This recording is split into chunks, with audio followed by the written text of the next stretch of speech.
noite. No Globo Repórter de hoje vamos falar de um mal que atinge 1 em cada 3 brasileiros. Alergia. Como lutar contra ela? A cada ano aumenta o número de pessoas sensíveis a substâncias comuns.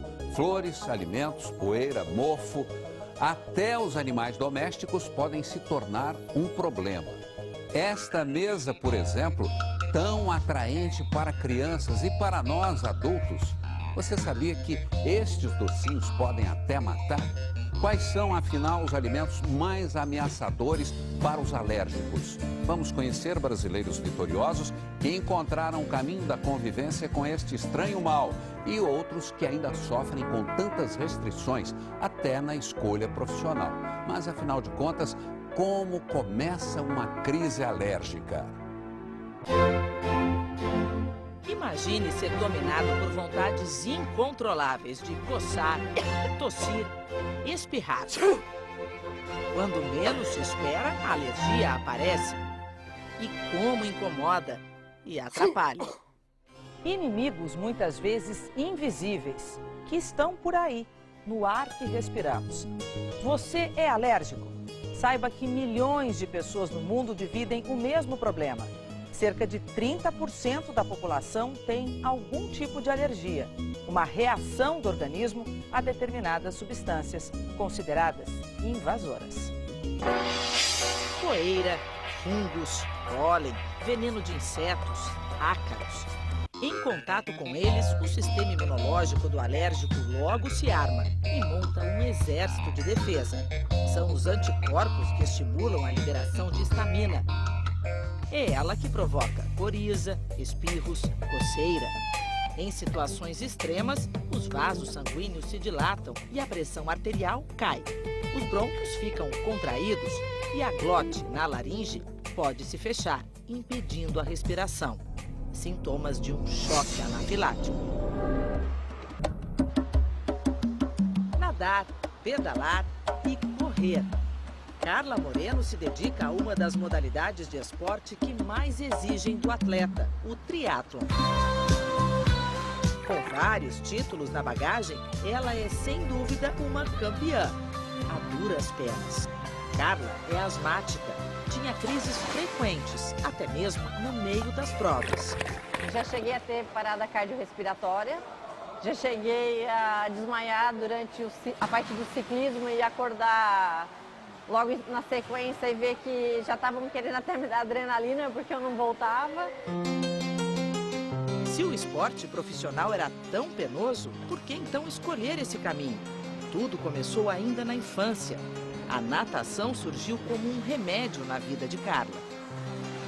Comecei com 7 anos de idade por orientação médica e, na verdade, as minhas crises pioraram.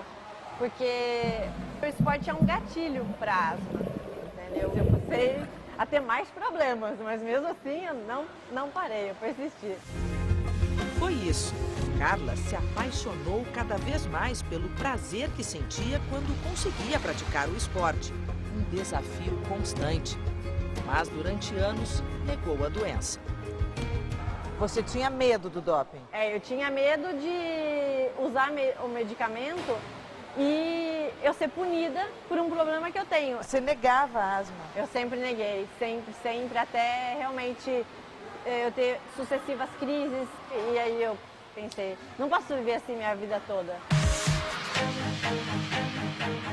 Ao decidir não mais lutar sozinha contra as próprias limitações, Carla fez uma descoberta. E de quanto é a tua deficiência pulmonar? Parada, como eu estou agora, assim, se eu não estiver usando as medicações, eu tenho uma deficiência de 32%. Parada. Você só tem naturalmente 70% da capacidade dos teus pulmões. Naturalmente eu só tenho 70%. E até 5 anos atrás, mais ou menos, você ia para as provas de triatlo, sim, desse jeito. Eu já fui a 2 Olimpíadas sem medicamento. E passando mal e tendo problemas. A decisão de assumir o tratamento ficou mais evidente ainda quando Carla percebeu que, usando a medicação correta, poderia exercer todo o potencial que tinha como atleta. Eu nem sabia que eu tinha tanta capacidade para respirar. Foi uma surpresa, né? O mundo se abriu. Exato. É mais ou menos a mesma coisa quando uma pessoa não enxerga bem e de repente ela põe um óculos e ela fala, nossa, tô vendo tudo como cinema. Para você foi, né? Respirar.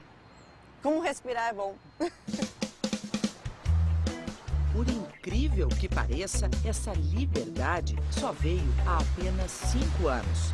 E aí, tudo mudou. Carla tem autorização oficial para se medicar. Diariamente, ela usa remédios preventivos para não ter as crises. E está sempre com a bombinha por perto, caso precise. Você tem autorização para competir usando esses medicamentos. Isso, treinamento e competição. Hoje, em Santos, litoral de São Paulo, Carla corre até 60 quilômetros por semana, pedala 400 e nada cerca de 30 quilômetros. 6 horas diárias de treino. A campeã sul-americana e pan-americana, a única brasileira até hoje que já venceu uma etapa do circuito mundial de triatlon, não tem mais barreiras pela frente, a não ser as do próprio esporte. Agora vou melhorar cada vez mais. Ninguém segura a cara. Só quem é alérgico sabe como é conviver com os sintomas. O incômodo, o constrangimento diante de uma crise de espirros, de tosse. Mas as consequências de uma alergia podem ir além, determinar escolhas ou renúncias. Michele tem apenas 19 anos, mas já tomou decisões importantes. Ser enfermeira na área da pediatria. Começou pelo curso de técnica em enfermagem. Tudo ia muito bem até o início do estágio neste hospital do Rio de Janeiro. Foi no centro cirúrgico que ela percebeu que algo estava errado. Eu entrei no centro cirúrgico, botei a luva normal no látex e os primeiros sintomas que eu senti foi coceira na mão e abrindo feridas. Aí depois disso meus olhos começaram a inchar e muitas das vezes também que eu vinha pra cá eu começava a sentir muita falta de ar, mas eu não sabia o porquê da minha falta de ar. Não sabia que a minha falta de ar era causada por causa da minha alergia ao látex. Eu vou pingar 3 substâncias no seu braço. Após inúmeras crises, Michele resolveu se consultar com um alergista. Desconfiado das luvas, ele fez um teste para saber se as reações eram mesmo provocadas pelo látex. Olha, se o teste der positivo, vai formar um calombinho, que é uma pápula, com uma área vermelha em volta. O teste do braço dá positivo, mas o doutor José Luiz faz também o teste da luva. Você já estava com tosse, Michele? Começou a tossir depois que a gente botou a luva. Além da tosse, começou uma coceira insuportável. A dificuldade de respirar e as mãos com áreas avermelhadas confirmam a alergia. Michele vê seu sonho comprometido. No dia que eu gosto de estar ali no hospital, como instrumentadora, eu gostei de poder estar ali ajudando as pessoas. É muito gratificante ver as pessoas te agradecendo por você estar ajudando elas. Então eu gostei daquilo, eu queria continuar ali naquela área. Diante do problema revelado em pleno estágio, Michele busca solução nas luvas antialérgicas. Em vão. Elas amenizam a alergia de contato. Mas Michele continua respirando o pó liberado pelas luvas de látex que os colegas usam. E mais uma vez, não aguenta. E você começa a passar mal mesmo. Começo a sentir muita falta de ar, muitas das vezes eu peço para me substituir, botar outra pessoa no meu lugar e vou para casa tendo que fazer nebulização, porque minha asma não passa. Muitas das vezes eu fui até no hospital tomar remédio na veia para poder minha crise de asma e bronquite passar. Um contato íntimo com látex repetidamente pode fazer com que o indivíduo se sensibilize a ele e se torne alérgico a ele. E, conforme ele continua o contato íntimo frequente com látex, essa alergia vai se intensificando. Além das luvas antialérgicas, para conseguir terminar o estágio, Michele recorre a 3 tipos de remédio antes de entrar na sala de cirurgia. Mas a alergia ao látex não tem cura e os medicamentos não podem ser receita para a vida toda. O médico aconselha: é preciso mudar de profissão, desistir de ser enfermeira. ela tem uma alergia de grau leve a moderado. Se ela for trabalhando sempre nessa área, essa alergia vai se tornar cada vez mais grave até chegar a um ponto que ela não vai poder ficar nessa profissão sob risco de vida. Ela pode ter crise de asma grave, ela pode ter um edema de glote, que dá uma parada respiratória súbita, ela pode ter uma reação anafilática, é tão sério quanto um indivíduo alérgico a um inseto, a uma abelha, um marimbondo, ser picado por uma abelha ou um marimbondo. Para quem já tinha o futuro planejado, o diagnóstico soa como uma sentença. Michele agora vai tentar o vestibular para nutrição, mas ainda não se conformou. Você já está meio que se despedindo? Eu fico um pouco triste de ter que sair daqui e saber que eu nunca mais vou poder trabalhar no ambiente que eu queria, mas é preferível escolher outra coisa do que viver o resto da vida passando mal e tendo problemas maiores no futuro. Aos 9 anos de idade, Rafael é um menino bonito e saudável. Mas por trás dessa bela imagem, há uma história que ninguém imagina e que começou lá atrás. O Rafa, ele tinha 26 dias, ele pegou uma virose e aí começou com muita febre. Em casa até então ele só amamentava. E a gente levou no hospital porque ele desidratou por conta dessa virose. Melhorou, 2 dias internado, o médico deu um leite para ele voltar a mamar e poder liberar. E aí quando ele tomou esse leite no hospital, ele asfixiou na hora. Por conta da virose, era séria, então ele estava na UTI, foi a nossa sorte. Sorte mesmo, foi por pouco. A descoberta pegou todos de surpresa. O pequeno Rafael, que até então só havia experimentado leite materno, tinha uma grave alergia ao leite de vaca. Foi o início de um longo aprendizado para os pais, um caminho cheio de sustos. Eu fiz o queijo na chapa, no fogão. O cheiro daquele queijo sufocou ele na hora, com 1 ano e meio. Ele não podia ter nenhum tipo de contato com nenhum produto que tivesse sequer traços de leite. Teve um caso em que o tio dele segurou o carrinho, havia pego um pouco de queijo na mão e foi empurrar o carrinho e ele pôs a mão no mesmo lugar. Imediatamente atacou a crise, tivemos que sair correndo do supermercado. Rafa, qual a pior crise que você lembra? A que eu lembro era do capelete. Provavelmente ele foi processado numa máquina que tinha queijo. Ele comeu, atacou uma crise muito forte.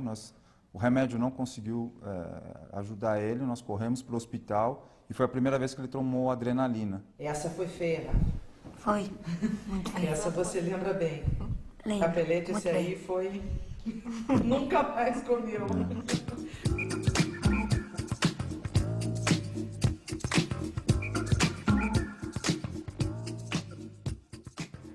Quando se tem uma alergia alimentar, o desafio é descobrir a qual alimento o organismo está reagindo mal. E a partir daí, tentar identificar o causador da alergia nas mais variadas receitas. Num lanchinho como este, por exemplo, é preciso saber os ingredientes de tudo que está aqui à mesa. Já pensou? Torta de chocolate, brigadeiro, pão de queijo. Difícil resistir. Mas para quem tem alergia ao leite, esta mesa é um perigo.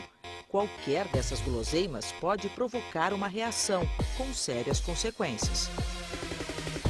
Então, de repente, os seus vasos todos dilatam, você fica vermelho. Se dilata muito, você tem uma queda da pressão importante e ela leva a broncoconstrição. Então, os seus brônquios se fecham e você tem uma dificuldade respiratória importante. Está instalado um quadro de alergia grave. A alergia alimentar pode matar. A alergia alimentar pode matar. Os especialistas já sabem quais são os alimentos que mais causam alergias: o leite, o ovo, o trigo, a soja, o amendoim, os peixes e os crustáceos, principalmente o camarão. Infelizmente, o tratamento clássico para alergia alimentar é afastar o alimento. Isso significa, muitas vezes, afastar o alimento, mas também qualquer outro produto que contém esse alimento. As crises graves costumam ser controladas com adrenalina injetável, mas é possível tratar algumas alergias alimentares de outra forma. O segredo é dessensibilizar o organismo. Como? Com o próprio alimento, criando tolerância a ele. Por exemplo, leite, ovo, trigo, são alimentos que são passíveis dessa indução de tolerância. São alimentos que, em geral, o paciente já tem uma propensão a induzir uma tolerância natural e a gente antecipa esse processo. Amendoim, camarão, peixe, são alimentos que dificilmente, no momento, a gente vai induzir essa tolerância. Tem que cortar. Tem que cortar. Mais uma vez, Rafa teve sorte. A alergia ao leite tinha tratamento, mas não era fácil. Ele começou tomando apenas uma gota de leite diluída em 1 milhão de gotas de água. Tudo para não provocar a crise alérgica.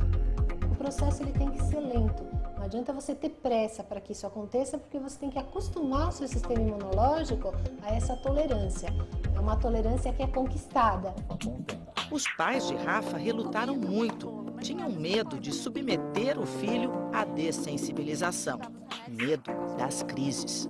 Eu cheguei a pensar em desistir, cheguei a ligar para a médica e falar, não aguento mais, ele passando mal todo dia. Durante o tratamento, ele teve algumas crises sérias aqui. Algumas das vezes ele ficou vermelho, teve um desconforto respiratório e foi necessário o uso de medicação.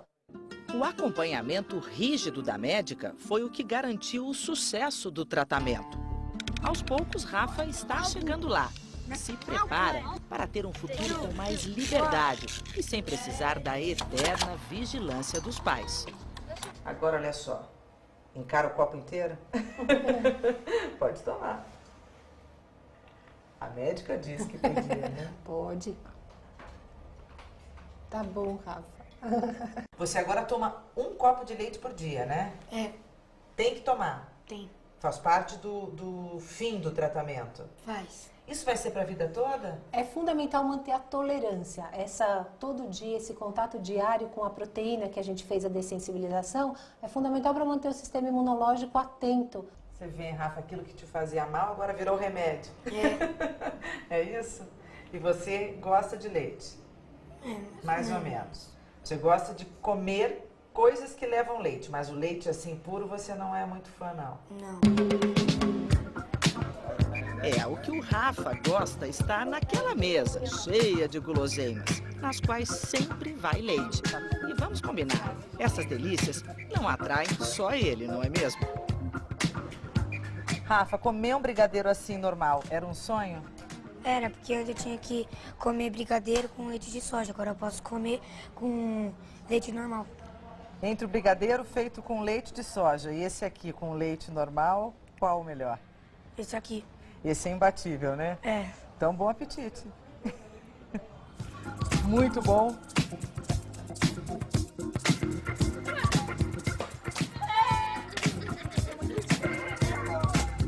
O sofrimento da mãe que perdeu o filho por causa da asma. E o maior pecado de quem é alérgico. Só se tratar na hora da crise. É daqui a pouco.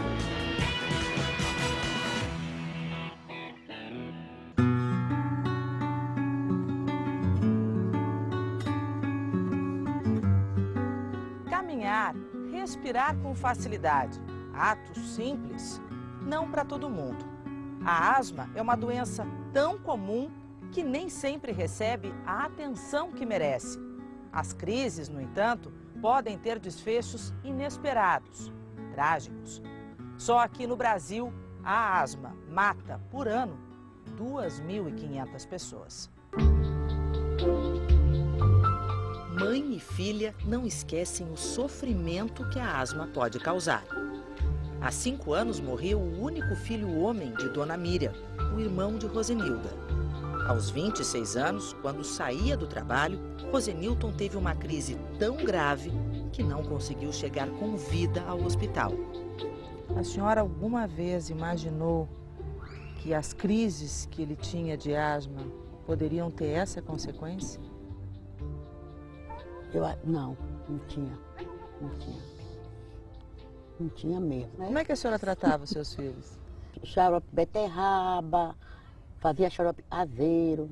Então eu achava que ali ia melhorar, né?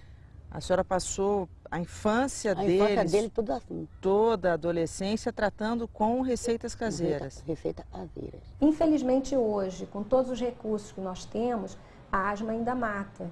E isso não se aceita de uma doença que é considerada passível de controle por todos os sistemas de saúde pública no mundo inteiro.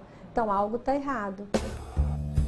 Criança cresceram entre crises e idas ao hospital. Muitas idas ao hospital quase toda semana. Você lembra de crises sérias em que você achou que iria morrer? Lembro, eu tive uma crise uma vez que eu até desmaiei. Meu marido me levou para o hospital praticamente desmaiada, eu não tinha ar nenhum. Né? Você procurava o ar para respirar, super sufocada. Você tinha medo de morrer ou achava que isso não acontecia com a asma? Realmente eu achava que isso nunca acontecia. Na minha cabeça, você tinha aquela crise, ia no pronto-socorro, tomava o remédio e melhorava. Desconhecimento, falta de cuidado, são alguns dos equívocos que os asmáticos cometem. Eu acho que o maior pecado é só tratar quando está em crise. Esse de longe, eu acho que é o número 1. Então é aquela história, quando ele está com falta de ar, quando ele está com chiado no peito, ele procura um pronto-socorro. Saiu da crise, 4 ou 5 dias depois, ele muitas vezes até esquece que tem asma e só volta a tratar de novo numa crise. A asma permanece, o brônquio está inflamado, mesmo quando você não sente nada. A morte de Rosenilton foi um choque. A irmã, sobrevivente, se deu conta de que precisava do tratamento. Foi aí que a ficha realmente caiu, que a asma realmente mata. Uma morte que poderia ser evitada. Se ele tivesse o tratamento que eu estou tendo hoje, eu acho que ele não teria morrido, não.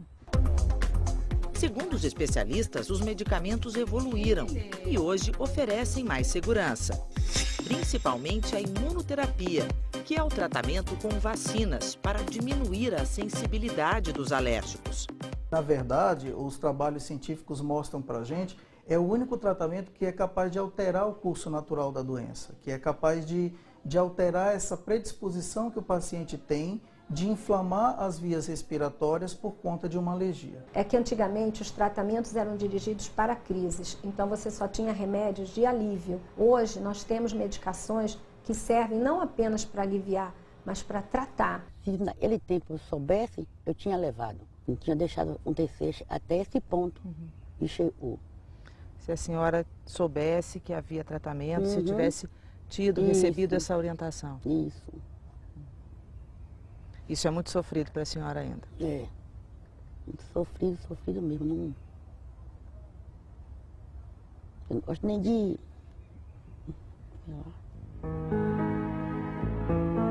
Deve ser mesmo difícil, doído lembrar. Dona Miriam, Rosenilda e as filhas agora querem pensar no futuro. Minha vida é correr agora, eu não sei caminhar mais devagar. Antes não tinha coragem mesmo, não tinha respiração. E eu fico feliz por isso. É comum que se escute que a asma não tem cura. É uma verdade, porém você pode ser um asmático saudável ou um asmático doente. E essa escolha é possível. Se pudessem, quantos brasileiros não escolheriam o verão ao inverno? Tem muita gente que gosta, mas na estação fria, sair de casa cedinho não é das tarefas mais fáceis. É preciso se proteger. A chuva incomoda mais. A umidade ameaça. As alergias são traiçoeiras. Surgem de repente e em determinados períodos não manifestam sintoma algum. Os pacientes muitas vezes esquecem que são alérgicos, até o inverno chegar e as crises voltarem. É quando os ambulatórios ficam cheios, como este do Hospital das Clínicas da USP em São Paulo. Todo mundo em busca de tratamento e de ar. Força, sopra. Força, mais, continua. Força, mais, enche o pulmão. Pode tirar.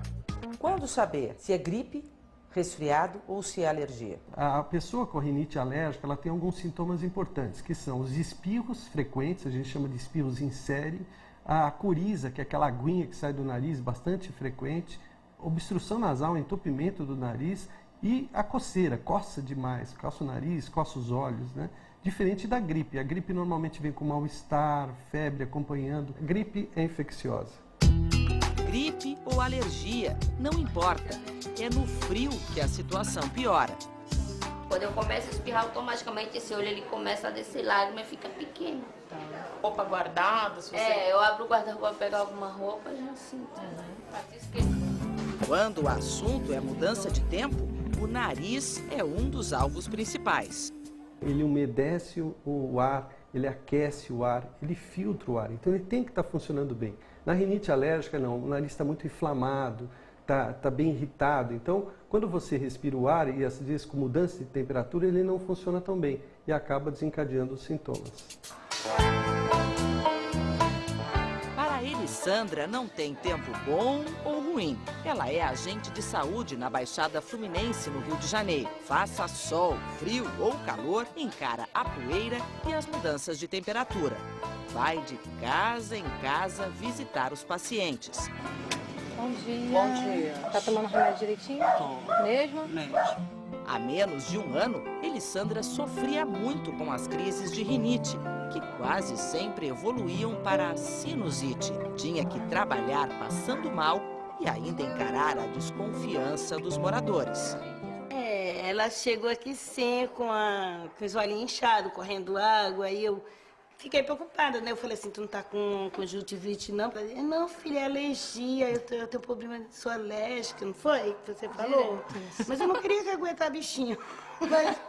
Você fica um pouco envergonhada às vezes? Fico, porque às vezes você tá conversando com a pessoa, de repente, quando você vai ver, você tá sentindo o nariz escorrendo. Isso é muito chato. Foi quando ela decidiu procurar ajuda e encontrou o Brasil Sem Alergia, um projeto voluntário feito em parceria com a Cruz Vermelha na Baixada Fluminense. Informação e atendimento de graça e vacinas a preço de custo. Passei a tomar 2 tipos de vacina. De novembro para cá, você teve muita crise? Olha, eu não sei nem te dizer quando é que eu tive crise, sinceramente. Se não lembra, porque não lembro, Mas no primeiro teste que fez, Elisandra era alérgica a praticamente tudo, bem diferente do resultado de hoje. A única coisa que ainda deu um pouquinho positivo foi a questão do ácaro, né? Mas com certeza houve uma diminuição do teste anterior para o teste atual, havendo uma dessensibilização do processo alérgico. Nós sabemos que o paciente alérgico é um paciente que não fica curado, é um paciente que fica controlado, né? Então isso já é um grande sinal. Um alívio e tanto. Já são 9 meses sem os sintomas. Para trabalhar era horrível, porque eu ia pedalando e ia chorando, de tanto que meu olho ardia, era horrível. Qual é a sensação agora com o teu nariz, na tua respiração? Ah, que beleza. Apesar da poluição, tô respirando melhor, muito bom. Dá pra usar perfume, porque eu adoro perfume, não deixei de usar perfume por causa da alergia. Agora tá usando perfume? Tô, só de cheirosa agora.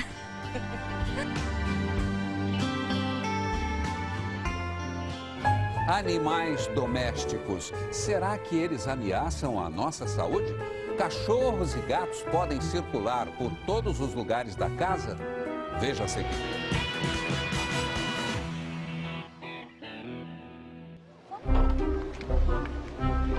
Este é um dia importante e que merece cuidados. A primeira vez que o pequeno José Arthur visita a casa da avó, um lugar onde a cadelinha Nikita e a gata Willy têm liberdade total. Nikita! Cadê a Nikita bacana? Cadê? Menina! Nikita! Não, lamber não, menina. Vem cá, Nikita. Lígia é sogra de Elaine e tem um chamego especial com seus animais domésticos. Tanto com Nikita... É um grude. Onde eu sento, ela vem, quer ficar no colo. Quanto com Willy. Agora você ficou cheia de pelo, literalmente. Porque ela é muito peluda, né?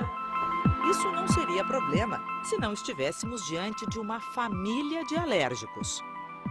Essa alergia veio depois de adulta mesmo, né? Depois de mais de 30 anos é que eu desenvolvi. Desde pequenininha sempre tive problema de alergia, sempre fiquei internada com crises mesmo, bronquite asmática alérgica. E a tua alergia é a quê? A poeira, ácaro, um pouquinho de pelo também. Hoje de manhã manhã tu fica aturrada na boca.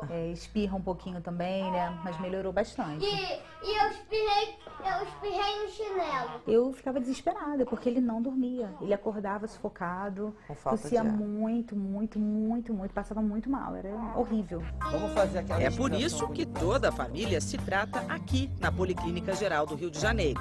Elaine traz José Arthur para a primeira consulta com um alergista. Isso na bochecha dele, Elaine. Vamos ver de perto. Parece um eczemazinho, né? Comum nas crianças alérgicas. Elaine diz para o médico que sonha com um cachorrinho para as crianças. Será que pode? Existem uns estudos recentes mostrando que as crianças que na primeira infância são criadas em ambientes de animais, por exemplo, fazendas, casas com animais, elas teriam um estímulo para o sistema imunológico para ele se tornar mais robusto, mais forte na defesa e com isso teria uma tendência menor a desenvolver alergia. Mas o doutor alerta. O animal pode ser um amigo, mas também pode ser um inimigo. A gente já viu que a Nikita é praticamente a dona do sofá da sala. Também frequenta a cozinha e às noites passa aqui, no quarto da dona. Será que deve ser assim? O animal ter livre circulação pela casa? O médico decide ver de perto como é a convivência de Lígia com os bichos de estimação em casa. Segundo ele, é preciso ter cuidado, pois o contato em excesso pode provocar a alergia. O mau exemplo começa pelo refúgio da Willy. A gatinha, ela se intoca aqui embaixo. Vamos ver se a gente tem sorte de ver. Ela fica aí embaixo? Ela fica aqui embaixo. Olha! Aqui ela na gaveta. Olha onde é que ela está. Aqui é o esconderijo da gata. Aqui, ela se esconde aí. Eu nem guardo nada aí. E ela é bem peluda. Realmente... Ela é raça persa. Esse quarto pro alérgico é veneno puro. Não poderia nunca. A população de ácaros aí deve ser infinita, porque tem muito alimento para os ácaros, tem escuro para o ácaro, né? Tem pouca circulação de ar, então os ácaros proliferam, é um viveiro de ácaros, né? Ao contrário do que se pensa, o maior problema para os alérgicos não são os pelos dos animais, e sim a pele deles. É dela que os ácaros se alimentam e é nela que eles residem. Nós já estamos no quarto da Lígia e a cama da Nikita, doutor, é essa poltrona aqui. A Nikita dorme no quarto. Toda noite. Ela vem pra cá e não tem como. Porque se eu colocar ela lá pra fora, ela faz um escândalo que aí eu não vou dormir. Então, ela dorme aqui. Mas não é o ideal. Né? O cachorro não deve dormir no quarto do alérgico. É muita convivência, mesmo que você não seja alérgico ao cão. O animal deve morar ou no quintal ou num ambiente desse. E o ambiente doméstico, aonde você habita, especialmente onde você dorme, o animal não deve frequentar. Então, o convívio do animal com um alérgico tem que ter alguns limites, e o convívio do animal com as crianças, embora seja muito bom em alguns aspectos, também tem que ter alguns limites.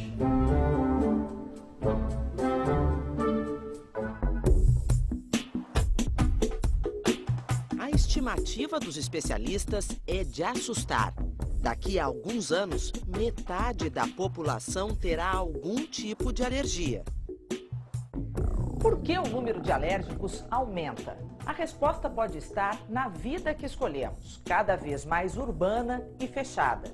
Estudos já mostraram que passamos mais de 90% do nosso tempo no quarto, em casa, no trabalho ou nos shoppings.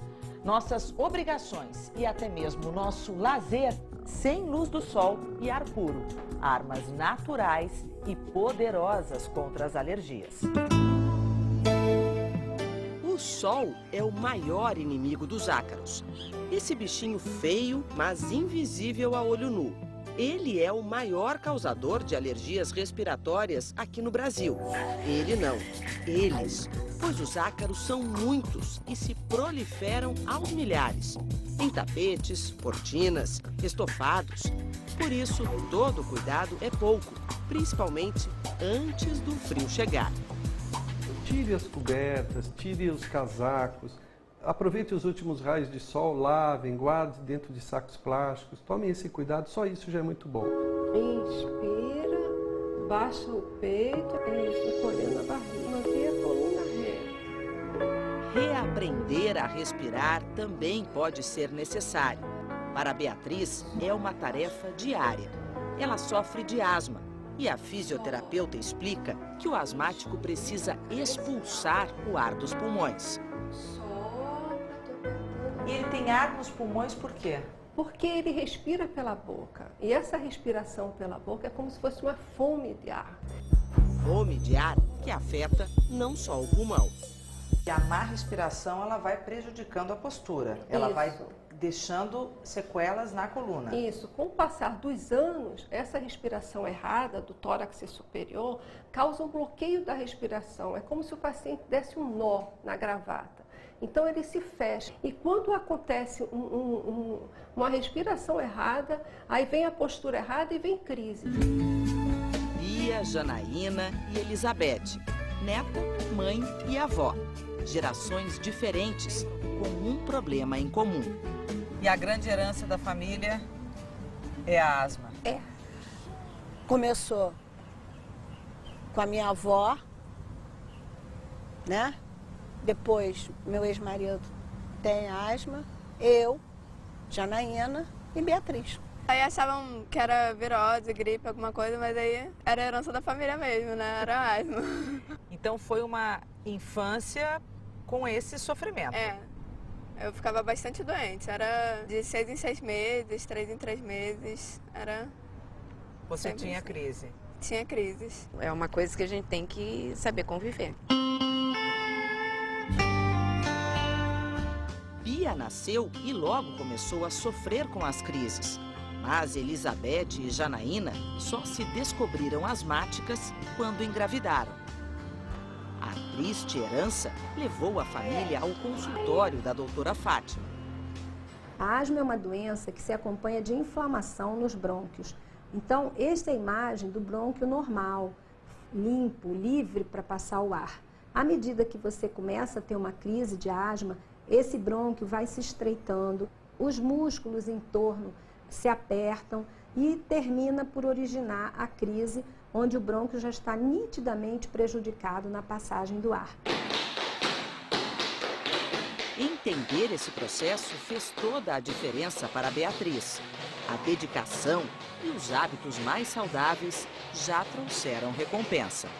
2 anos sem uma crise de asma, o que significa para você? É um alívio, né? É um alívio. Para a avó Elizabeth, que adotou as caminhadas ao ar livre há 10 anos, a asma também não é mais um problema. É possível viver bem, sem crise, sem os incômodos, com tratamento. Janaína chegou a pensar que estava com tudo sob controle, mas voltou a conviver com as crises. Você ficou 5 anos? 5, 6 anos sem nada. E agora? Agora voltou. Aconteceram muitas mudanças na minha vida de uns 3 anos pra cá e junto com ela a asma. A asma voltou.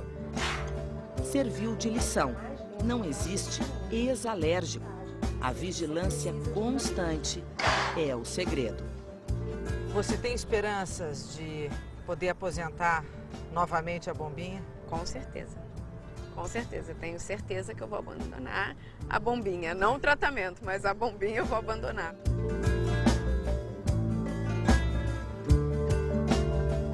Ameaças invisíveis. Pesquisadores analisam os riscos de quem respira o poluído ar de São Paulo. É no próximo bloco.